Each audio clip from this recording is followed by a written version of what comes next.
Hello అండి, అందరికీ నమస్కారం. ఇవాళ మన కిచెన్లో తోటకూరతో పచ్చడి ఎలా చేయాలో తెలుసుకుందాం.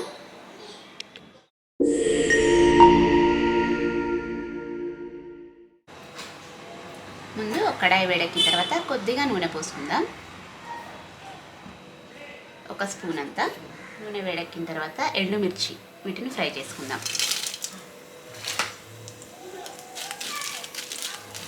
ఎండుమిర్చి మన పచ్చడిని బట్టి ఆకుకూరని బట్టి తీసుకోవాలి. నేను ఒక చిన్న కట్టకి ఈ ఎండుమిర్చిని తీసుకున్నాను. మనం తినే కారాన్ని బట్టి తీసుకోవాలి.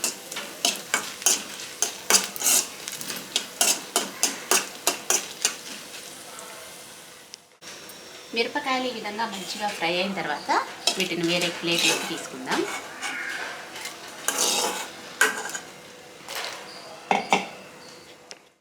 ఇప్పుడు ఇదే నూనెలో ఒక చిన్న సైజు ఉల్లిపాయని ఇలా కట్ చేసుకున్నాను. వీటిని కూడా వేసుకొని ఫ్రై చేసుకుందాం.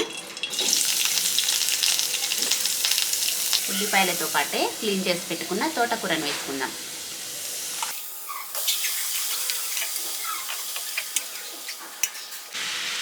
తోటకూరను కూడా వేసుకున్నాం కదా, ఇందులోనే ఒక చిన్న సైజు టమాటాను కూడా ఇలా కట్ చేసుకున్నాను. వీటిని కూడా వేసుకుందాం.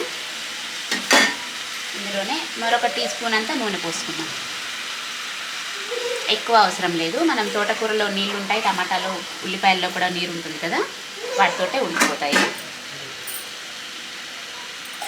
ఒకసారి మంచిగా కలుపుకొని మామూలుగా ఇలాని ఇప్పుడు ఈ ఉల్లిపాయలు తోటకూర టమాటా మెత్తగా మగ్గనిద్దాం.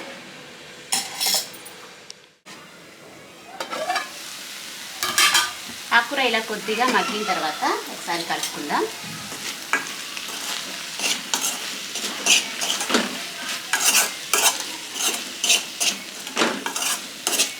ఇలా ఒకసారి కలుపుకొని కొంచెం చింతపండు వేసుకుందాం.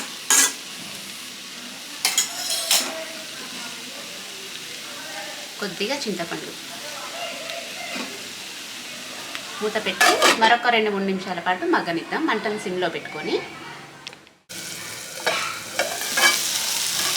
ఆకుకూర మరొక 2 నిమిషాల పాటు ఇలా మగ్గింది కదా, ఇక స్టవ్ ఆపేసుకొని చల్లారనిద్దాం. దీన్ని పూర్తిగా చల్లారిన తర్వాత మిక్సీ పట్టుకుందాం.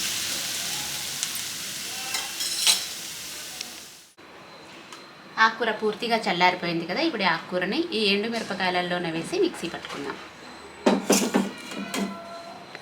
మొత్తం ఇలా తీసుకున్నాం కదా, ఇప్పుడు ఇందులో మనం టేస్ట్కి తగినంత ఉప్పు వేసుకొని మెత్తగా మిక్సీ పట్టుకుందాం. ఈ విధంగా మిక్సీ పట్టుకున్నాం కదా ఆకుకూరని, ఇప్పుడు దీన్ని తాలింపు వేసుకుందాం. తాలింపుకి ఇదే కడాయిలో కొద్దిగా నూనె పోసుకుందాం.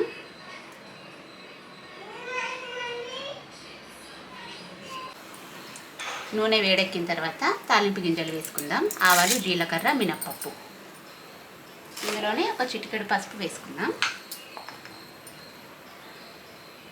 ఇవి కొద్దిగా చిటపటమన్న తర్వాత దంచిన 4-5 వెల్లుల్లి రెబ్బలు, ఒక 3 ఎండుమిర్చి వేసుకుంటున్నాను.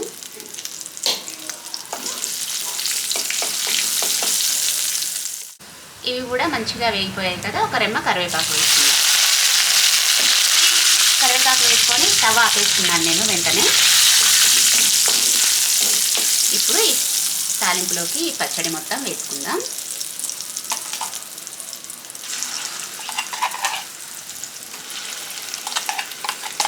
ఆకుకూరలు మన ఆరోగ్యానికి చాలా అంటే చాలా మంచివి. వారంలో రోజు కాకపోయినా 2-3 సార్లైనా ఏదో ఒక రకంగా పప్పులో వేసుకోవడము, పులుసుకూరలాగా చేసుకోవడము, ఎలాగోలా అలవాటు చేసుకోవాలి. మన కంటికి ఒంటికి కూడా చాలా మేలు చేస్తాయి. ఇలా పచ్చడి మొత్తం వేసుకున్నాం కదా, ఒకసారి మంచిగా కలిపేసుకుంటే మన తోటకూర పచ్చడి రెడీ.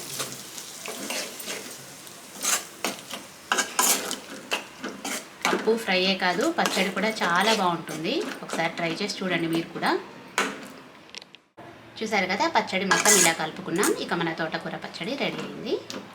మళ్ళీ మరో వంటతో కలుద్దాం. అంతవరకు మన ఛానల్ని చూస్తూనే ఉండండి. సబ్స్క్రైబ్ చేయండి, షేర్ చేయండి.